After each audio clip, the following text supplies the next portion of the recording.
Donald J. Trump and Joe Rogan are set to have an interview on Friday. This is genuinely exciting. This is going to be a big one.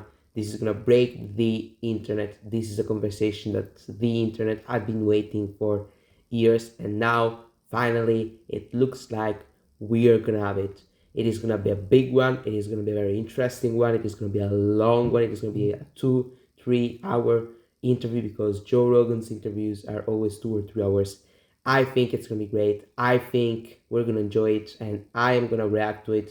I'm not gonna live stream it because it would be a 3 hour live stream, but I'll tell you this: this is very important. Remember this very well. Get ready because on election night I will be live streaming it. I will be covering the election on this YouTube channel. So tell everybody you know to subscribe and to remember to turn the notifications on so that when we start streaming on that day, you tune in. It is important you subscribe. It is important you turn the notifications bell. If you don't do that, it's going to be more difficult for you to follow everything that happens with this channel. So I just invite you to do that, and I thank all of you, regardless of your choice. Now, let's go to the interview. I said in a video which I was supposed to release, but I didn't release because I deleted it. I didn't want to delete it actually, but what happened was that I put it on CapCut and then I mistakenly deleted the video, and I fucked up. Basically, that's what I did, and therefore I uploaded a shorter video which was only talking about Trump at McDonald's. That's the video you saw yesterday, but today it is all about Trump and Rogan. Guys, this is gonna be a very, very, very great interview. I believe it is gonna be a great one, and especially this is an interview that people have been waiting for years. And I heard and I had been hearing thousands of people saying, when will Trump interview Rogan? Well, when will Rogan interview Trump?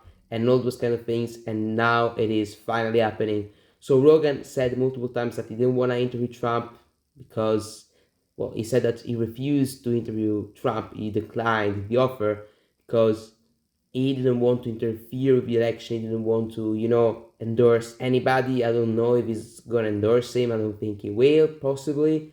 But one thing which is, I think, important to bring up is the fact that Joe Rogan offered both Trump and Kamala Harris the possibility to be on the show. Kamala refused, Trump accepted. So, it's important to say this.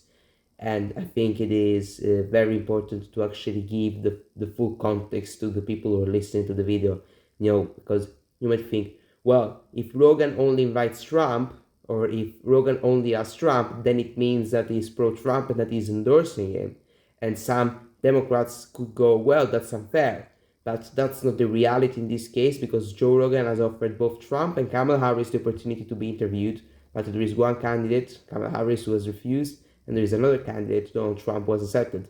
Now, I'm not criticizing Kamala for refusing. I think it makes sense because despite Rogan not being the toughest of interviewers, like Rogan is not gonna be as tough as Brett was with Kamala. I mean, he's not gonna be that tough. There is no doubt about it. But it's still a 3 hour interview with a guy who's smart and with a guy who asks direct questions. So it's not a very easy podcast, but I think it is a great opportunity in order to express your thoughts, in order to express your policies, and in order to connect with voters, and in order to get to new voters.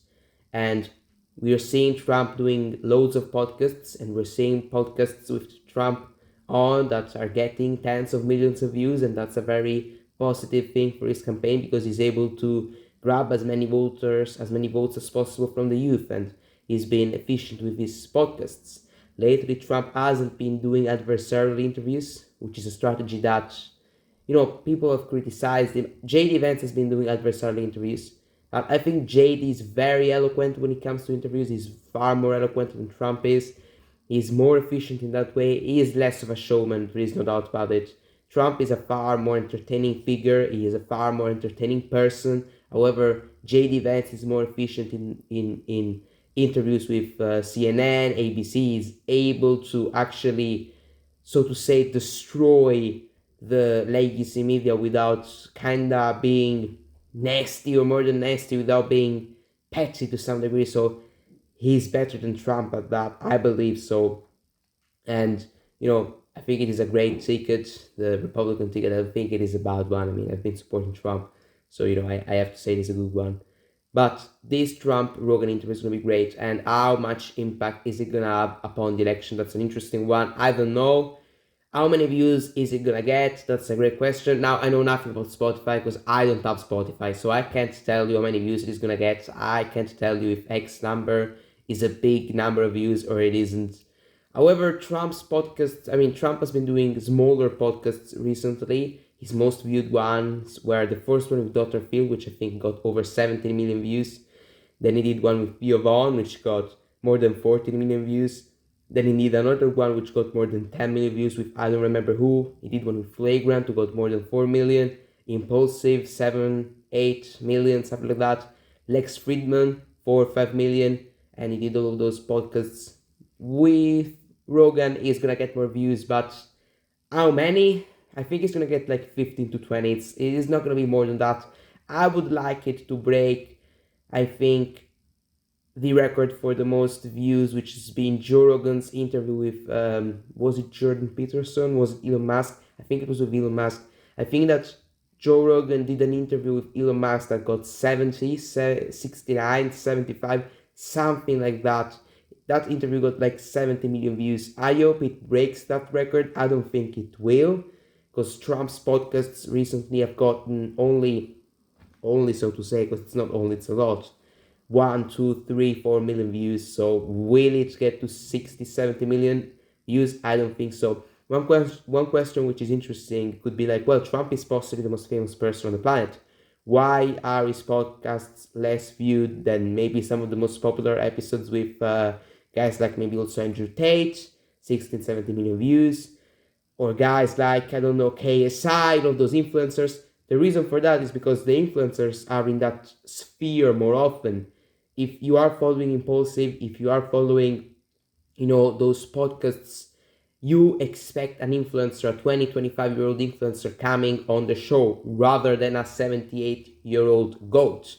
So that's, I think, the reason why his podcasts haven't gotten as many views as maybe his popularity would have, because there is no doubt that Trump is far more popular than all of the social media influencers. There is no doubt about it.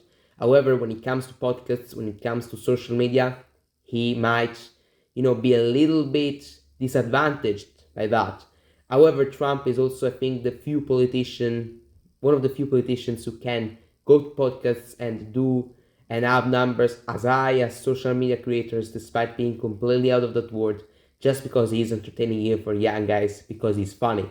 A dull, normal politician wouldn't get as many views as, Trump gets on Impulsive, on all of those podcasts. That's what I personally believe. But, you know, it is interesting to see. It is going to be interesting to see how many views will the Trump-Rogan interview get. And I think it is a great choice from Trump. I think he's being strategic when it comes to interviewing, when it comes to only getting interviewed by media of every same. Now, I am a professional, guys. I like to call myself the professional, so we try to be as unbiased as possible when it comes to this judgment. So I have criticized, and all of the world has criticized Kamala Harris for basically hiding for 30, 40 days and only giving interviews with CNN. We've probably already given answers, given questions, and all of those kind of things. Now, Trump has refused to do interviews with 60 Minutes, with ABC, I guess, and with CBS, with all of those adversary news outlets. Let's just say it in that way. And it is true he's been doing that, but let's be real. I think Kamala's got no business criticizing Trump for not doing interviews just because she's done far fewer than Trump has. Like, Kamala's barely done 20 interviews, Trump has done like 70. And if we combine podcasts, interviews, and appearances, if you combine all of those kind of things, Trump clearly has the lead. So I think that Kamala saying that Trump is a coward and that Trump is hiding because he's not doing as many interviews with adversarial news outlets as he used to is not funded. and is hypocritical coming from her position. If it were another candidate who was doing daily interviews with adversarial news outlets, then that person, that candidate would have had, the opportunity and would have had and could have had the audacity to criticize Trump. However, this is not Kamala Harris's position. Kamala Harris is very different. Kamala Harris's position is very different. She's in a position where she's done very few interviews compared to Trump and JD Vance, and the same thing goes for Tim Walz. I've actually not seen Tim Walz give interviews other than the debate with JD Vance, which was one of the worst debate performances I've ever seen. And however, whatever opinion you have about Tim Walz is not like Biden. Biden is 80 years old, 82, how old is he? And he's just completely out of his mind. He can't put sentences together. Tim Walz can put sentences together. He's not having a mental decline, but he's just not great at debating, and he's even said that. So, it's not me insulting him, it is me just reporting his statements. Folks, let me know your thoughts. Let me know what you think about this Joe Rogan and Trump interview. I think it's going to be great. However, I don't think it is going to be as big as maybe some people are saying. But maybe I'll be completely proven wrong, and maybe it's going to get 100 million views. But I don't know how much views Rogan has been getting on Spotify. And to be honest, let me just say this. I don't even know whether, Rogan on Spotify, I don't even know how much it is a lot of views on Spotify because I've never used that application. So I've gone